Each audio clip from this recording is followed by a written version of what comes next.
प्राण मिलावे पवन में, सुख में सुरत समाए। मार्ग पावे मुक्ति का ताको काल न खाए। तुम्हारे भीतर ऊर्जा है,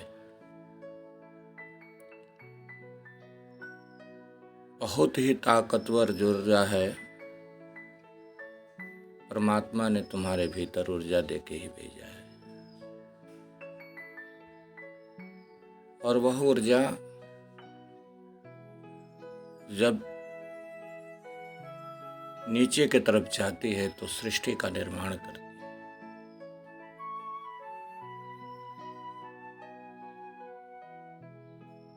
संसार के बहुत कठिन कार्य कर पाती है।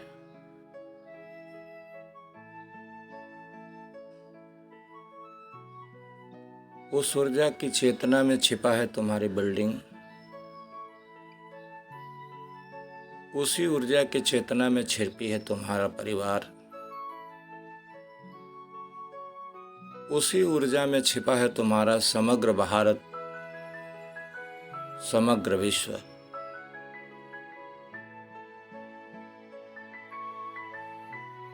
तुम्हारे भीतर सृजनात्मक शक्ति है, जिससे तुम संसार का निर्माण कर रहे हो। तुमसे ही पुत्र पैदा होते हैं, पुत्रियां पैदा होती हैं।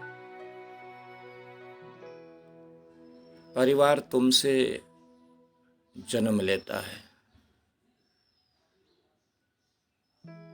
और जिस ऊर्जा से तुम्हारा जन्म हुआ है, जिस ऊर्जा से तुम्हारा अस्तित्व आया है, उस ऊर्जा को तुमने समझा नहीं। तुमने सोचा बस इसका काम है सृजन करना।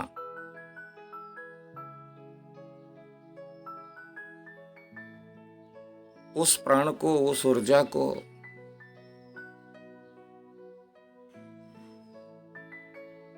तुम पवन में मिला दो, अपने सांसों में जोड़ो। जो सांसें तुम्हारी बाहरी जगत के निर्माण में चल रही हैं, उन सांसों को तुम्हें उलटना चाहिए। तुम कुछ भी नहीं करते हो, सीधा मूलाधार चक्र पर रहते हो, और मूलाधार चक्र पर तुम ऊर्जा का विसर्जन करते हो। भौतिक शरीर में पूरा जीवन तुम समाप्त कर पाते हो।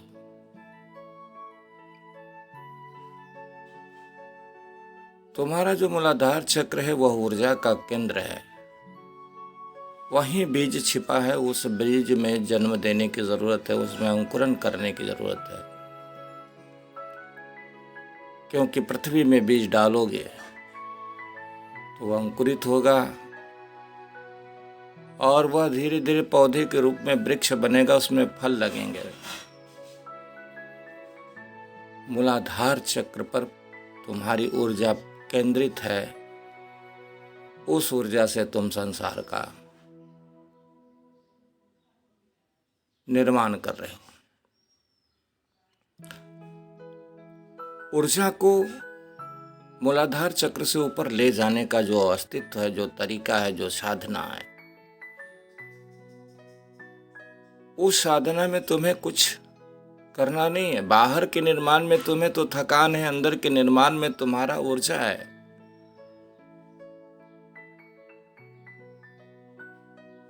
बाहर के किसी भी निर्माण में तुम्हें बहुत परेशानी होती है, तुम थक जाते हो, दुखों के नीचे दब जाते हो।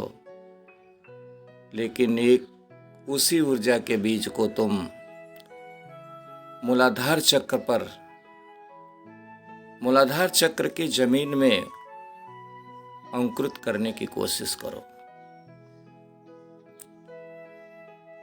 और उस कोशिश को तुम्हें करने के लिए कुछ करना नहीं है। न तुम्हें पैसा लाना है, न तुम्हें अच्छे कपड़े की जरूरत है।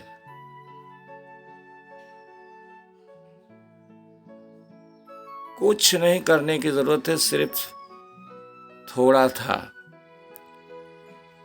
स्थिर होने की जरूरत है। ऊर्जा को ऊपर कैसे ले जा सकते हो, उसके लिए तुम्हें करना चाहिए कि किसी भी आसन में शुद्ध रूप से बैठ जाओ। जो भी तुमको आसन सहज लगे, बिस्तर पर अच्छा लगे बिस्तर पर, कुर्सी पर अच्छा लगे कुर्सी पर, जमीन पर अच्छा लगे जमीन पर बैठो।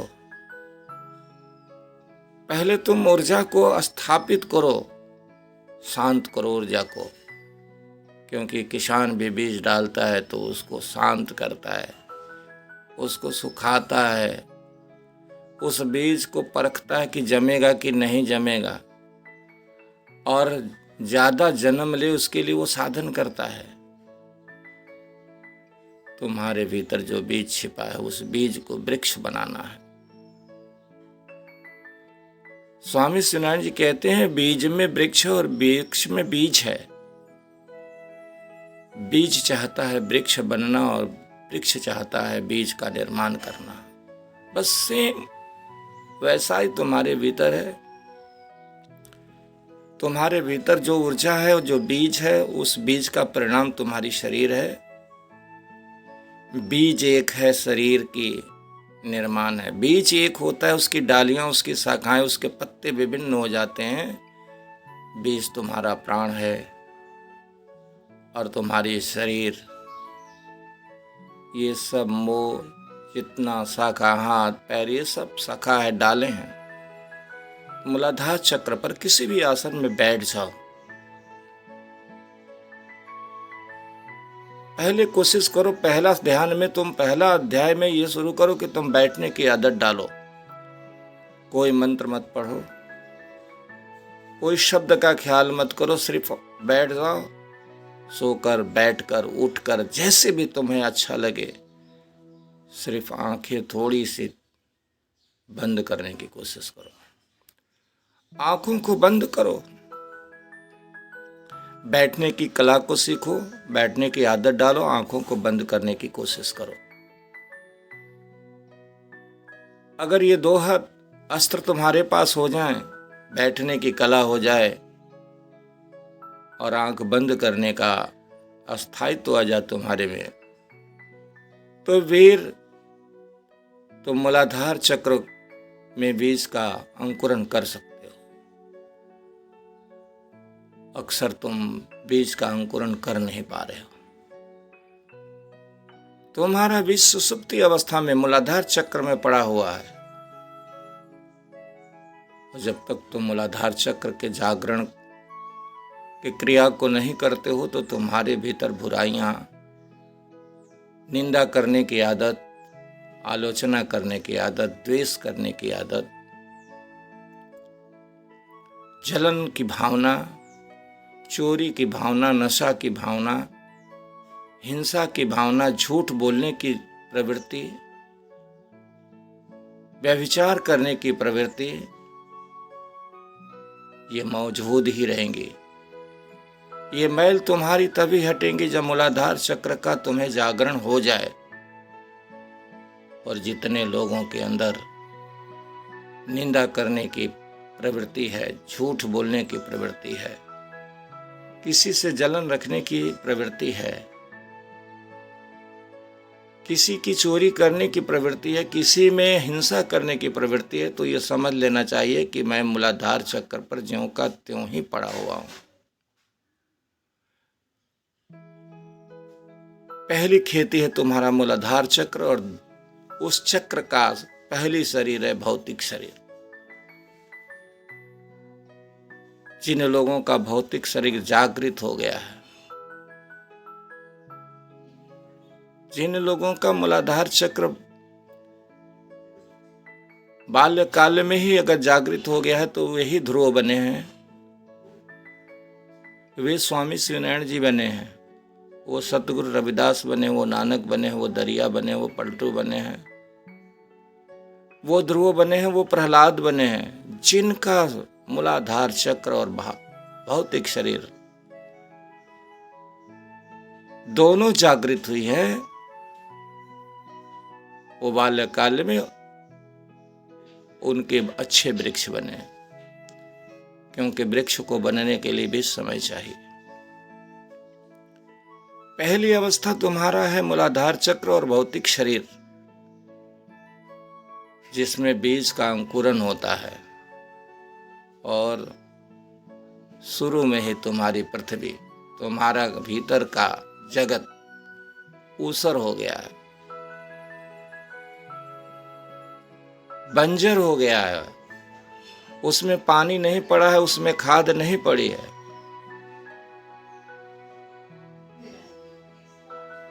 तो स्वामी शिवनारायण जी महाराज का आदेश है कि बैठने की कोशिश करो। पहली आदत डालो बैठने का, कम से कम 5 मिनट से शुरू करो, आधा घंटा 1 घंटा पहले बैठने की आदत रखो, एक मुद्रा बनाने की आदत रखो, एक ध्यान रखने की आदत करो, आंख बंद करने की आदत करो। दूसरी है ध्यान को केंद्रित करने का, बीज मंत्र का। मूलाधार चक्र में बीज होता है गुरु के द्वारा दिया गया गुरु मंत्र। गुरु करना इसलिए आवश्यक है कि दुनिया में सारे बीज मिल सकते हैं, लेकिन जागृत करने का बीज, मूलाधार चक्र जागृत करने का बीज कहीं बाहर से नहीं खरीदना पड़ता है। वह बीज तुम्हारे अंदर था। सद्गुरु केवल अपने शब्द रूपी बरसात से, अपने गुरु मंत्र रूपी बरसात से उस बीज को अंकुरित करने का मौका देता है, फुलाने का मौका देता है, गीला कर देता है। और गीला बीज जब नमी पाता है, गुरु ज्ञान का नमी पाता है, तो उसमें अंकुरन शुरू हो जाता है। तो स्वामी शिवनारायण जी महाराज का यह आदेश है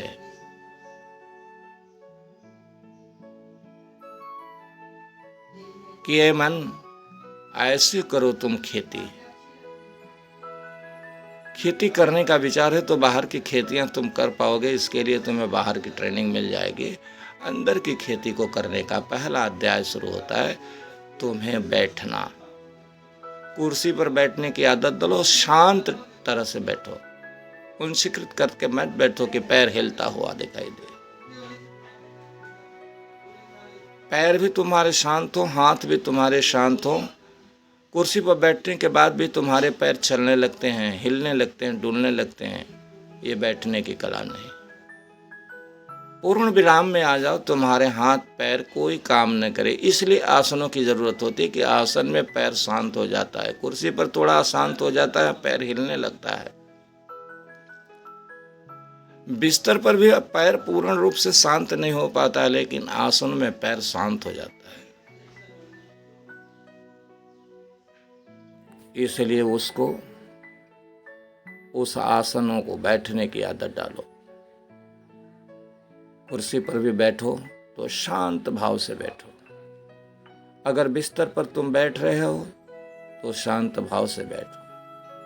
अगर ध्यान के लिए सो रहे हो तो शांत सौ बन जाओ, मुर्दा बन जाओ। तुम्हारे पैर न हिले, तुम्हारे हाथ न हिले, तुम्हारे पैर न हिले। अगर ये दोनों कला आ जाती है तो मूलाधार चक्र को जागरण करने के लिए बीज मंत्र, प्राण मिलावे पवन में, उस पवन में अपने प्राण को मिलाओ। सांसों को थोड़ा सा धीमी करो। ध्यान में जरूरी है इस बात पर कि तुम्हारी सांसें तेज नहीं होना चाहिए। ध्यान में अगर तुम्हारी सांसें तेज होती हैं तो तुम्हारी ऊर्जा बाहर निकलेंगी। लेकिन ज्यों ही तुम सांस को धीमी करोगे, शांत करोगे, तुम्हारी सांसें पता चलेगी कि तुम्हें ध्यान भी नहीं रहा कि मैं सांस ले पा रहा हूं। फिर तुम्हारा जो प्राण है वो धीरे धीरे पवन में भीतर समा जाता है, भीतर की ऊर्जा में समाहित होने लगता है।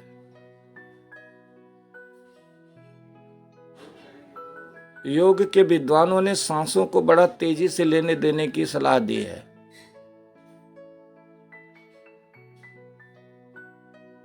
लेकिन वे सांसें तेज गति से लेने की जो क्षमता है वो जवानी में ही है। तुम्हारी भीतर जब शारीरिक शक्ति मौजूद रहेगी, शारीरिक प्रभाव अच्छा रहेगा, तो तुम सांसों को चाहे बाहर फेंको चाहे ऊपर।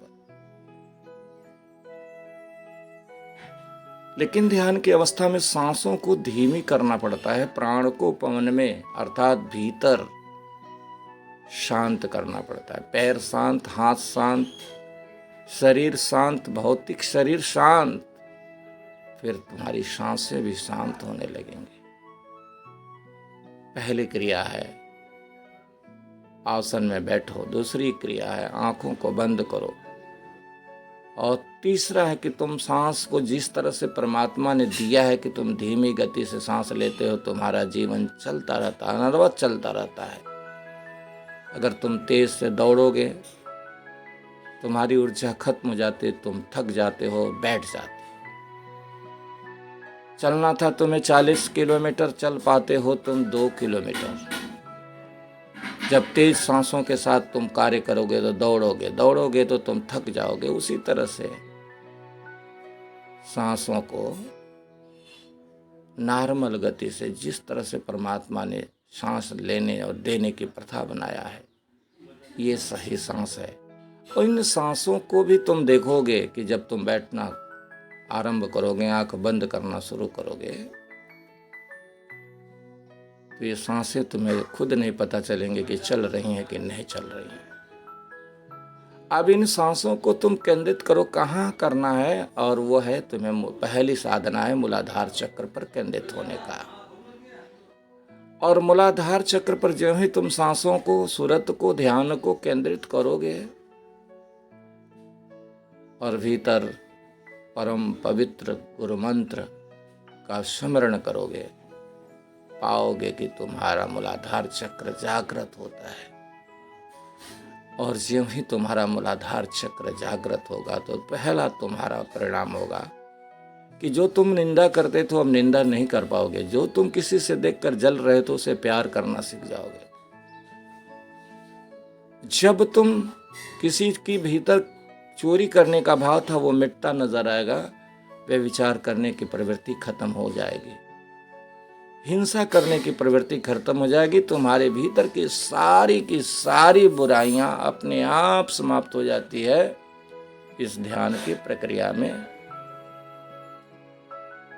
स्वामी शिवनारायण जी महाराज एक महान योगी, महान ध्यानी संत थे, जो 300 साल पहले जन्म लेने के बाद आज भी वो संसार में मौजूद हैं, क्योंकि उन्होंने जो ज्ञान दिया है वो बिल्कुल शुद्ध दिया है,